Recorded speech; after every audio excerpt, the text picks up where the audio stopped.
How do you build out the accountability structure? How do you build out an AI committee? How do you work with third-party vendors so that your contracts have legally permissible provisions, which is designed to reduce and mitigate adverse consumer outcomes? Welcome to 5 Minutes, your quick dive into the wide-ranging world of insurance, technology, and leadership. I'm Miguel Edwards, and I'll be your guide as we explore these topics that are transforming not just the insurance industry, but the business world at large. Along with sharing observations I've made over the span of my career in insurance, technology, and operations, I'll be chatting with some of the brightest minds in business and leadership. Whether you're a seasoned executive or a rising star, an industry expert, or just curious about how technology is revolutionizing insurance, this is your perfect spot for your weekly dose of insights. This is 5 Minutes. David, thank you so much for joining us here at Insurtech New York. Oh, thank you. Thank you for having me. Really appreciate it. Fantastic. You know, and I was really excited when I saw you were willing to do this because you bring a very, very unique perspective, especially with your varied experience. We were just talking about how you went from claims operations now back into kind of legal regulatory compliance arena. Exactly. Yeah. With that said, as you think about the need for us to innovate in this industry, how do you balance the need for innovation with regulatory and risk compliance? Yeah, it's a fantastic question, Miguel, because I think a lot of folks in the industry, they struggle with that response, right? How do you find that right perspective between identifying what's, legally permissible, maybe not just today, but 6 months, 12 months, 2 years down the road. Right. And how do you mitigate any future litigation risk associated with that? Right. While at the same time recognizing that there are particular tools and that sort of thing available, which could really help maybe move the needle, so to speak. I think with any proper organization, having a very proactive approach to identifying what the trends are in terms of where the legal regulatory compliance guardrails might be sitting, I think is a good way to start with it. Sure. Again, we're in a heavily regulated industry. And it's all very state specific. Right. So you go, okay, well, if I'm operating on a national basis, where do I even start? Right. I think a really good example in this industry, at least in the last few years, when generative AI really exploded on the scene, was with the NAIC. I think they were very forward thinking back in August of 2020, kind of promulgating principles. Exactly. Yep. And then in December of 23, they came out with their model AI bulletin. Yep. Right. And then shortly thereafter, Alaska was the first state that adopted, that particular bulletin, followed by New Hampshire, several others. There's like 24 states today, including DC, that have adopted this framework. And you look at that and go, that's actually quite remarkable what they were able to accomplish in a fairly short period of time.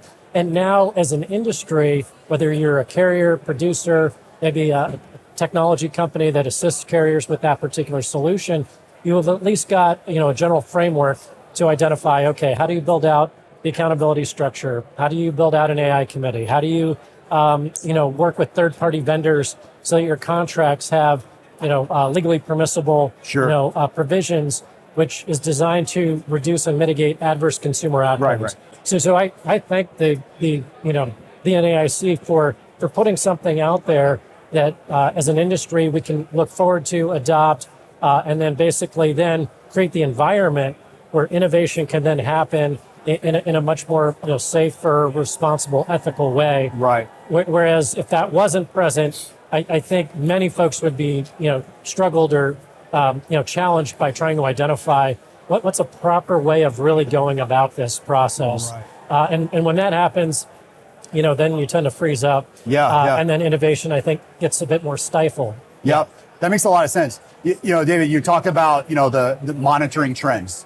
And, I know how I look at and evaluate things like AI and all of the opportunity. Curious what lens you use as you're seeing these innovations, these interesting applications, particularly of generative AI and agentic AI. What's the lens that you're applying when you see these innovations come up on the scene? So that's the way I would describe it is identify those use cases that maybe there really wasn't a solution before, or those use cases where I had always wished there was a solution, years ago, and there never was one until perhaps, maybe there is an opportunity now. Sure. So in my particular, universe, or the part of the insurance industry, I work in, being with an E&S carrier, doing commercial lines, there's a lot of policies that we sell to our small to mid-sized businesses that, end up having a pre-suit claim, or maybe a litigated, suit comes in the door. Right. And then we're retaining an outside law firm to help defend them in that particular situation. Again, when I was in private practice back in the late 90s, Right. Out in California, you were always focused in on your customer and providing that best defense and solution for them. Yep. Today, providing that best defense and solution isn't just, winning at all costs per se. It's prevailing in such a way that,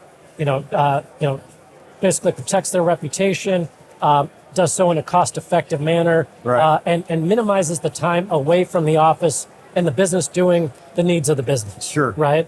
And I think that today, some of those use cases for generative AI in particular, whether it's, summarizing, a 300-page, complaint or first amended complaint that comes in the door. Right. And doing so in a fairly, a decent fashion. Sure.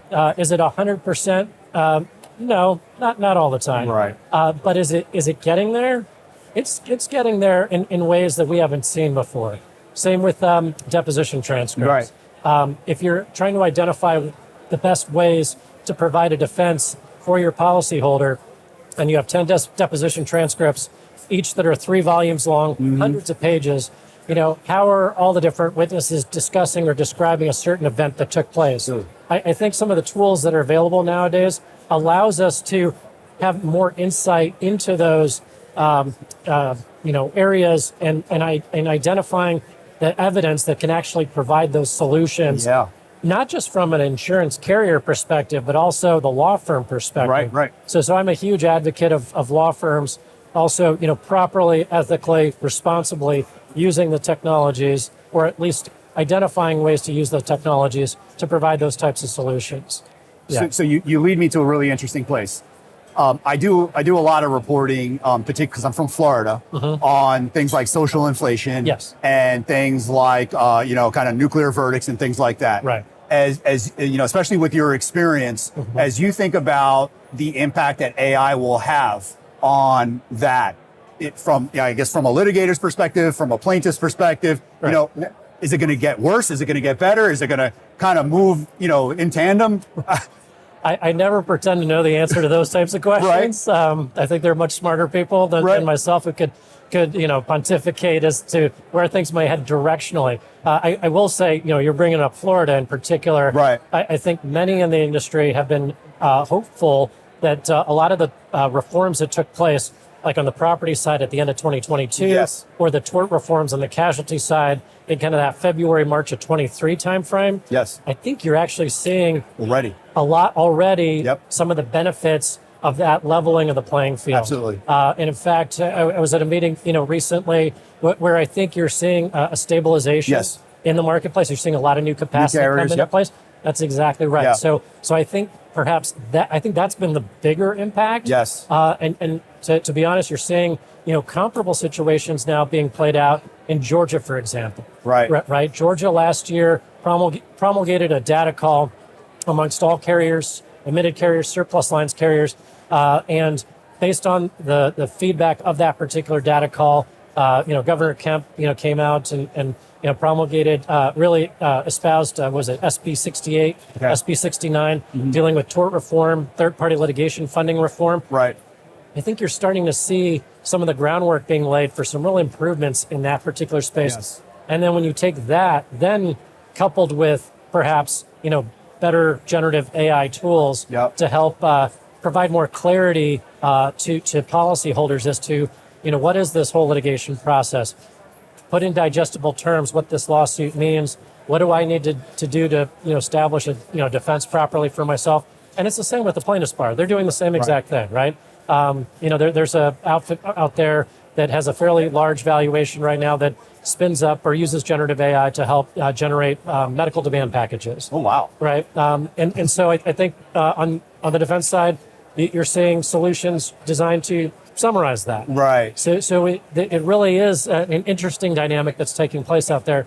Again, as the tools, do become better, are they getting to the point where you can really trust, the outcomes or the solutions? I think that's the big question. I love it. Mm-hmm. David Vanalek, thank you so much. I know you're short on time. You got to go, but I really appreciate all the time. Thank you, Miguel. Thank you for joining this episode of 5 Minutes. If you've enjoyed our discussion, we'd love for you to share it with anyone else you think might find it interesting. Also, please subscribe on whatever podcast platform you're listening on and hit that bell to stay on top of the game with our practical 5-minute episodes. We look forward to seeing you again next week.